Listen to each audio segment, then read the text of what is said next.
tá? Então, o primeiro encontro do Lutero com esse chamado cardeal Gaetano, o nome dele pode ser lido Gaetano ou Caetano, qualquer um desses dois nomes. Na verdade, o nome desse cardeal era Tomás de Vio, o apelido dele é que é Caetano. Quando o Lutero encontra com esse cardeal, chamado Caetano, ele era um dominicano, representante do Papa, e ele pede que o Lutero se retrate. Isso aconteceu onde? Na cidade alemã de Augsburgo. Foi o primeiro encontro do Lutero com membros da Igreja Católica. Vamos dizer assim, representante para ver essa questão. É pedido para o Lutero se retratar, ele não se retrata, tá?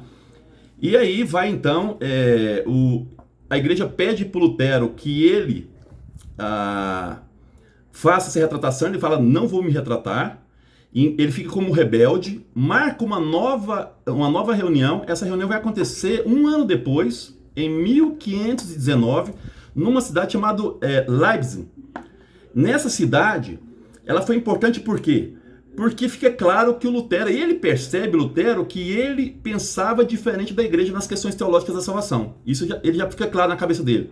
Aquilo que ele acredita não é aquilo que a igreja está pregando. Isso fica claro para ele. E aqui, então, ele vai fazer algumas declarações importantes, hein? Isso em 1519. Primeira declaração que Lutero faz. Ele não acredita na infalibilidade do Papa. Para ele, o Papa não é infalível. Esse é o primeiro ponto importante dele.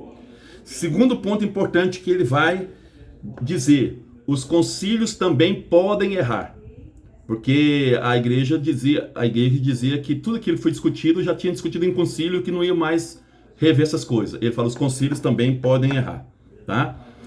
E um ano depois, 1520, o Lutero então escreve os 3 livros mais importantes dele. Quem não leu esses livros, pessoal, também eu sugiro que vocês leiam, são importantíssimos para entender a cabeça do Lutero. São 3 livros. Vou citar e vou dizer no que o Lutero acreditava a partir desses livros, quais foram as críticas que ele fez. Primeiro livro, chamado A Nobreza Cristã da Nação Alemã. Então ele escreve para a nobreza da Alemanha. Olha só onde o Lutero está buscando apoio. Então ele escreve para a nobreza alemã, a nobreza cristã da nação alemã. O que ele quer em relação a esse livro? Primeiro, ele vai negar, ele vai dizer que a igreja tem 3 muros. Vou pegar aqui, separei no livro aqui para vocês, os 3 muros que o Lutero aponta na igreja. A igreja tem 3 muros. Primeiro muro que o Lutero aponta na igreja é a separação entre clero e leigos. Isso é um muro. Para a igreja isso é um muro, tá? Esse muro entre clero e igreja. Esse muro tem que ser derrubado. Segundo muro, o direito exclusivo da hierarquia católica de interpretar a Bíblia. Ele acha que o povo tem direito de interpretar a Bíblia. Tá? Então é o segundo muro. Somente a hierarquia interpretar a Bíblia. Terceiro muro. Somente os papas convocarem concílio. Ele diz que Papa não precisava, somente o Papa, deveria ser a comunidade cristã. Então esses são os 3 muros que ele aponta nesse escrito. Mas o Lutero vai defender o sacerdócio universal. Todos nós somos sacerdotes. Tem então um texto bíblico que fala, tu és sacerdote segundo a lei de Melquisedeque. Quando a gente batiza, nós recebemos o padre fala isso. Tu és sacerdote segundo a lei de Melquisedeque. Então o Lutero defende que não tem que ter padre e bispo? Não, para ele tem que existir pastores e bispos. Só que pastores e bispos, eles só são diferentes de nós na função, não na sacralidade. Então para ele, todo mundo tem uma função na igreja, todo mundo é sacerdote. Só que uns vai administrar a palavra, outros o culto, outros outra coisa, mas todo mundo é sacerdote para ele. Outra coisa, os ministérios para ele é visto como serviço e não como hierarquia. Então, cada ministério é um serviço. O Papa é um serviço apenas. Não, ele não é melhor do que ninguém. O padre não é melhor do que ninguém. Ninguém é melhor do que ninguém. Nós temos serviços diferentes. Essa é a pregação do Lutero. Outra coisa que o Lutero defende nesse livro. Legitimidade da intervenção civil nos assuntos eclesiásticos. Para ele, o Estado deveria interferir na igreja, assim. Vocês estão vendo que o Lutero não é bobo também, né? Ele está querendo o apoio do poder civil da Alemanha para se proteger. Então ele está dizendo que o Estado tem sim. Aí a Flávia tinha colocado aquela questão. Para mim isso aqui foi um grande retrocesso do Lutero. Ao colocar o Estado intervindo na igreja, você perde a dimensão vamos dizer assim, da liberdade da igreja dentro do Estado. Nesse ponto, foi aquela mesma coisa que o Constantino fez lá atrás. Eu acho que nesse ponto foi um grande retrocesso, seja olhando no passado, seja olhando hoje, é um grande retrocesso essa presença do Estado dentro das igrejas. Hoje eu estava conversando com uma pessoa, e aqui a gente abre aspas, não é nem discussão política, mas é para vocês entenderem o que é isso. Hoje uma pessoa mandou a foto de alguns padres junto com o atual presidente. Aí ela colocou, a Igreja Católica apoia o atual presidente. Eu coloquei assim, ó, não é verdade. A Igreja Católica, por instituição e norma da CNBB, não apoia nenhum candidato, nem A, nem B, nem C. A Igreja Católica, ela manda apenas que os leigos votem em candidatos éticos e aquela coisa toda. Então, seja, por que a igreja pode falar isso? Porque ela não é dominada pelo Estado.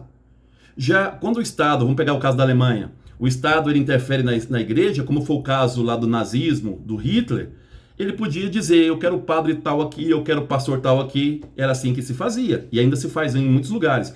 Na Argentina, não sei se vocês sabem, até hoje na Argentina, os padres são pagos pelo Estado. Eu que sou padre e pago pelo Estado, eu vou falar mal do Estado? Vou ter dificuldade, vocês entenderam? Então é um retrocesso. Nesse ponto o luteranismo, para mim, ele retrocedeu. Tá, esse é o primeiro livro. Aí ele escreveu um segundo livro, também em 1520, chamado Sobre o Cativeiro da Babilônia, da Igreja. Ele vai dizer que o cristianismo autêntico, que para ele era o dele, aqui é aquela fala que eu falei da linguagem, está prisioneiro de Roma. O verdadeiro cristianismo está prisioneiro de Roma.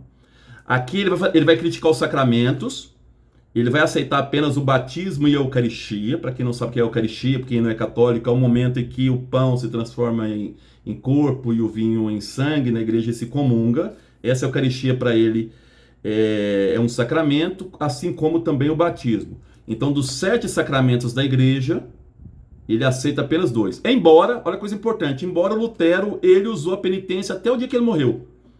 Foi só no século XVII que o luteranismo cortou a penitência como sacramento.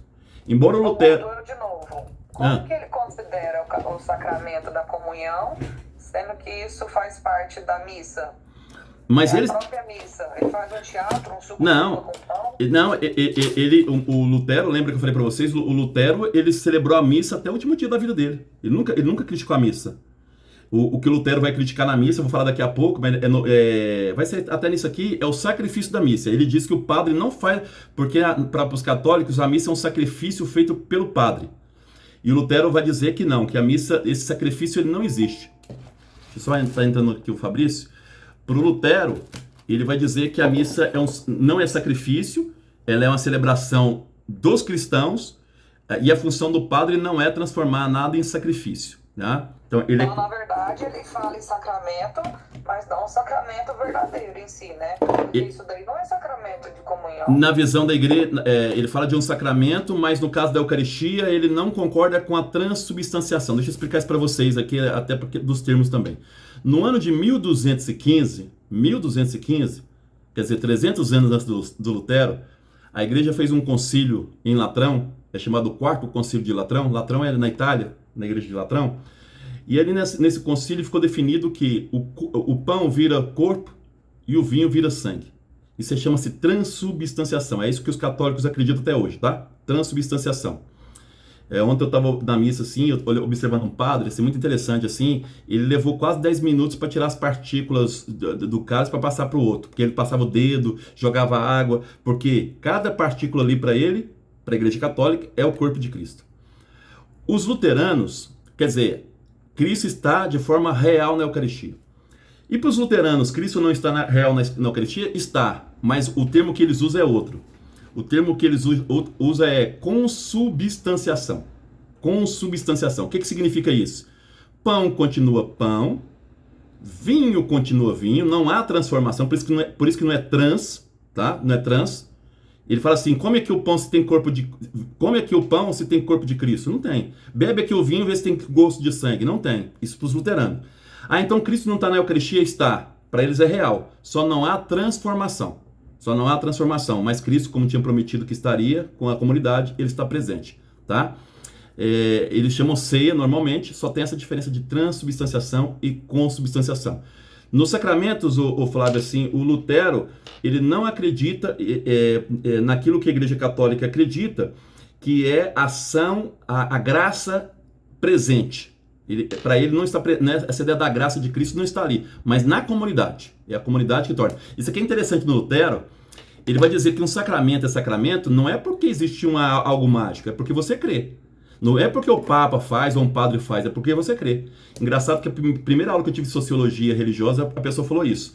Por que a professora perguntou? Não sei nem se ela era luterana, só estou falando aqui o que ela falou, e é exatamente igual o Lutero falou. Ela falou assim, o que torna um pão corpo de Cristo e o vinho sangue de Cristo? Aí alguém falou assim, o padre que tem esse poder. Falou, não é o padre, é a sua fé. Porque se você não tiver fé nisso, não transforma.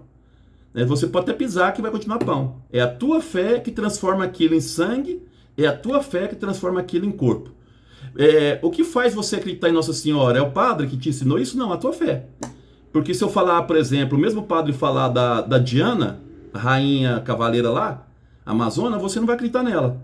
Então é a tua fé que transforma as coisas. Lembra que para o Lutero a fé é coisa fundamental? Então é a fé que faz com que os sacramentos sejam sacramentos. Não existe graça nos sacramentos, tá? É a tua fé que torna aquilo importante. É a tua fé que vai fazer com que aquilo seja importante, o batismo ou mesmo a Eucaristia. Então nesse livro... Eu vou virar luterana depois dessas aulas suas. Seja o que você quiser, amiga. Se sendo gente boa, esse que importa. Terceiro livro. Isso a gente tem que conversar depois. Não quero falar nada com você. Na piscina, viu? Lá na piscina da Flávia. Terceiro. Oi. E o milagre de Lanciano? Esses milagres eles foram depois do Lutero. Eu vou ter que pegar a data certinha. E mesmo assim, existem discussões sobre esses milagres, tá? Existe assim... Eu enchi esse lago. Sim, mas existem... É porque a gente não pode falar aqui, porque vocês vão perder a fé. Mas são coisas manipuladas. Depois a gente, uma hora, eu falo em particular com vocês, tá? Sobre esse milagre de Lanciano, esses milagres aí eucarísticos aí. São coisas que eram necessárias naquele momento e as pessoas acreditam. Depois a gente vai falar sobre esses milagres. Terceiro livro, Sobre a Liberdade do Homem Cristão. É o terceiro e último livro dele, tá? Olha o nome aí, Sobre a Liberdade do Homem Cristão. E aí ele vai dizer que o livre-arbítrio não existe, diferente do Agostinho, aquele rompe com o Agostinho, hein? E ele vai dizer que o livre-arbítrio não existe e a única coisa que existe é a fé. E que a fé liberta o ser humano do jugo da lei. O Lutero, a exemplo do Agostinho nesse ponto aqui, ele é agostiniano. E também paulino. Ele acha que a lei nos escraviza. A doutrina nos escraviza. A lei nos escraviza. A norma nos escraviza. A única coisa que liberta é a fé. Então a fé é a única coisa que liberta o homem do jugo da lei. Tá? Se você é preso às normas e não à fé, não serve de nada. Ela é sempre aí um elemento que vai te aprisionar. Depois desses 3 livros, o que vocês acham que aconteceu com o Lutero? O Papa ficou louco, né? Lendo esses 3 livros, falou para o Lutero o seguinte: ele escreveu uma bula chamada Exsurge Domini. Eu vou colocar todos esses nomes para vocês, tá, pessoal? Depois lá na questão. Ele vai colocar uma bula chamada Exsurge Domini e vai dar 60 dias para o Lutero se retratar. 60 dias. Essa bula foi em junho de 1500, dia 15 de junho de 1520. Então, o Papa dá 60 dias para o Lutero se retratar. Só que o Papa não estava preocupado muito com o Lutero, não. Por quê? Por isso que o Lutero teve um tempinho a mais para pensar. Nesse momento, está tendo a eleição para o Sacro Império Romano Germânico. Tinha 2 candidatos. Um candidato chamado Maximiliano, que depois morre, e o Carlos I, que foi o que ganhou, que virou Carlos V. O Papa apoiava o outro candidato. E aí o Papa estava preocupado mais com essa eleição do que com o Lutero. Entre ficar preocupado com o imperador e um monge rebelde, o Papa estava pouco lixando para o Lutero nesse momento. Então o Papa deixou o Lutero quieto. Os 60 dias viraram 6 meses. E aí o Lutero, o que ele faz? No finalzinho de 1520, o Lutero vai queimar essa bula, a cópia dela, que não tinha ela original, né? Ele queima a cópia dessa bula e queima também todo o direito canônico da igreja, um livro do direito canônico. Então ele vai queimar na fogueira, isso na Alemanha. Ele queima o código do direito canônico, que para quem não sabe, é o código jurídico da igreja, tá? E queima essa bula. E aí o Papa, em janeiro, quer dizer, alguns dias depois, o Papa vai escrever uma bula chamada Decet Pontificem Romanum. quer dizer, decreto do Pontífice Romano. Isso foi dia 3, essa data é importante, dia 3 de janeiro de 1521, o Papa excomunga Lutero. Então foi dia 3 de janeiro de 1521. E só que o Papa excomunga, o Papa tem poder para sancionar o Lutero na Alemanha? Não, o Papa não tem esse poder. Quem é que manda na Alemanha? Carlos V. Carlos V que manda na Alemanha. Então o Lutero mandou fazer uma reunião com todas as pessoas, todos os príncipes e com Carlos V, tá? Essa reunião, quando conta com o Papa, representantes do Papa com o poder civil, nós chamamos de dieta. Chama dieta, tá? O que é uma dieta? Não é que é coisa de emagrecer, não. Dieta é uma reunião que envolve líderes religiosos com líderes civis. Chama dieta. Essa dieta, o Lutero pede que essa dieta seja na Alemanha, que ele não iria a Roma, porque ele foi orientado a não ir a Roma. Essa dieta vai acontecer na cidade de Worms. E o Lutero, então, vai fazer com que ali nessa dieta ele tem que negar. Primeiro ele vai ter que falar, esses livros que estão aqui à mesa são seus. Eu até pus um pedaço do filme para vocês. Esse livro que está na mesa são seus? São meus, tá? Você renega tudo que você escreveu aí? Ele fala, não posso renegar coisas que são diferentes. No livro eu falei uma coisa, no outro eu falei outra coisa, outro eu falei outra coisa. Ele falou assim, mas você só sim ou não? Sim ou não? Você renega o que está escrito aí? O Lutero falou, já que vocês me exigem uma resposta simples, vou dar uma resposta simples. A não ser que vocês me provem pela Bíblia, Sagradas Escrituras, e pela razão que eu estou errado. Se vocês não me mostrarem isso, eu não renego nada. Se vocês me mostrarem que eu estou errado, pela Bíblia e pela razão, eu nego tudo que eu falei. Nesse momento, o Carlos V vai expulsar o Lutero. O Lutero, ele vivia em Erfurt, você lembra disso? Vai expulsar o Lutero do território dele. E nesse momento começa então aquilo que foi já programado. A Roma queria prender o Lutero para queimar o Lutero. Lutero é um herege. Só que um príncipe chamado Frederico ficou sabendo desses planos, mandou alguns cavaleiros sequestrarem o Lutero no caminho da estrada de volta para casa. Porque se esses cavaleiros não sequestrassem o Lutero, a Igreja Católica sequestraria ele. Esses cavaleiros então levaram o Lutero para o Altenburg, deixaram ele no castelo lá em Altenburg, e aí o Lutero ficou lá 10 meses dentro desse castelo, mudou até de nome, passou a chamar Cavaleiro Jorge. E nesse castelo, o Lutero vai escrever alguns livros, por exemplo, ele escreve um livro sobre o Magnífica de Maria, olha o amor que é tipo Maria, antes de falar, né, contra essa questão, sobre o Magnífica, e depois também ele vai fazer a tradução da Bíblia, a parte do Novo Testamento para o alemão. Ele traduz o Novo Testamento para o alemão, tá? Em Altenburgo, ele vai contestar também os votos monásticos dos monges e também a missa privada, que é aquela missa sozinha. Ele não concorda com aquela missa sozinha, que o cara reza sozinho. E nisso, então, as pessoas acharam que o Lutero estava morto, porque ele desapareceu. Ninguém sabia do Lutero, ninguém dava notícia do Lutero. Ele está protegido pelo Frederico, né, da Saxônia. O Lutero, então, com ele tido como morto, quem vai assumir aí a reforma serão os seguidores do Lutero.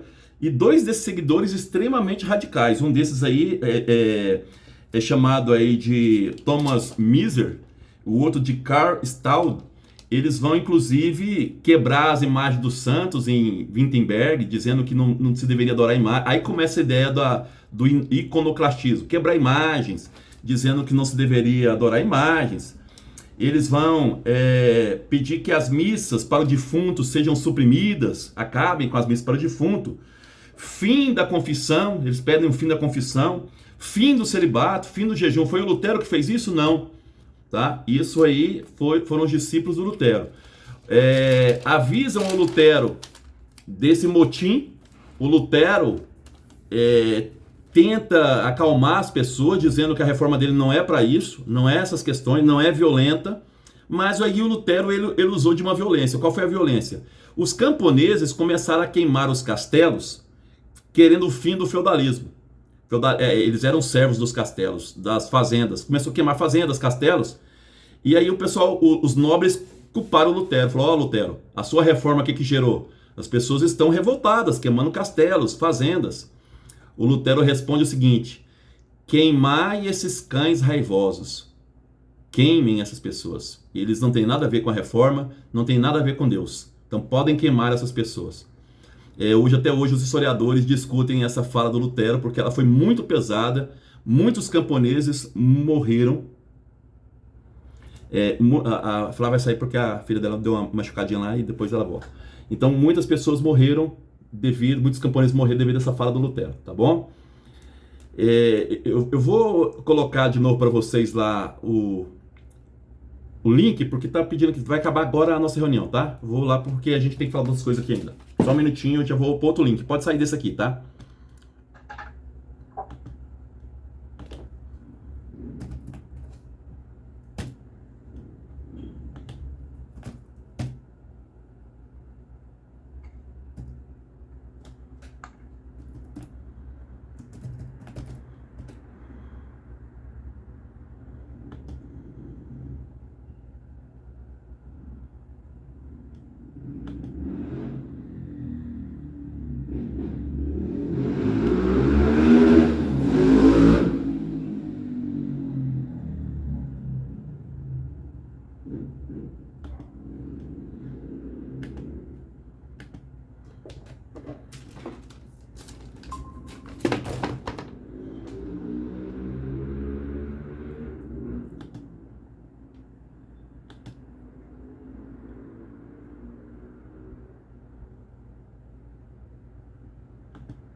Muito bem. Deixa o pessoal entrar aqui, Patrícia.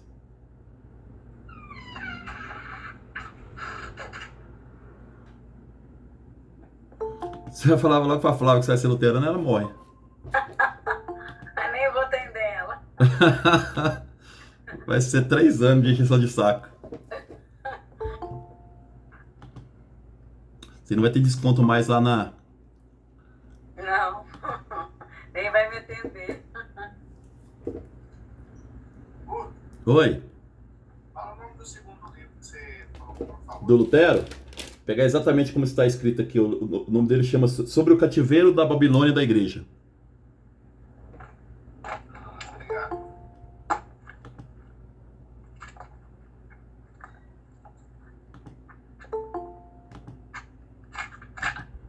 Vamos lá. Pessoal, como que era a igreja então para o Lutero? Né? Como é que o Lutero definiu a igreja dele? Isso aqui é importante também a partir dessa... Depois de todo esse entreveiro, o Lutero ele vai definir a igreja dele. Primeiro, a igreja ela deve anunciar a salvação. Esse é o objetivo da igreja. Anunciar a salvação. Esse é o único objetivo da igreja, tá? Como é que ela anuncia a salvação? Através da palavra. Então, eu estou falando aqui agora qual que é o modelo de igreja para Lutero, tá? A igreja ela deve anunciar a salvação através da palavra. Outra coisa, a igreja tem o objetivo de suscitar a fé das pessoas. Não apenas o sacerdote, todas as pessoas da igreja têm que suscitar a fé um dos outros, tá?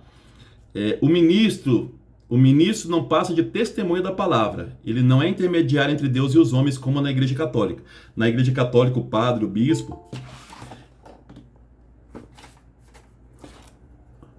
Na igreja católica, o padre ele é intermediário entre Deus e o homem, tá? Na igreja luterana, não. Deixa eu só avisar, eu vi que ela tentou entrar, não deu conta, peraí. Ela acha que vai entrar.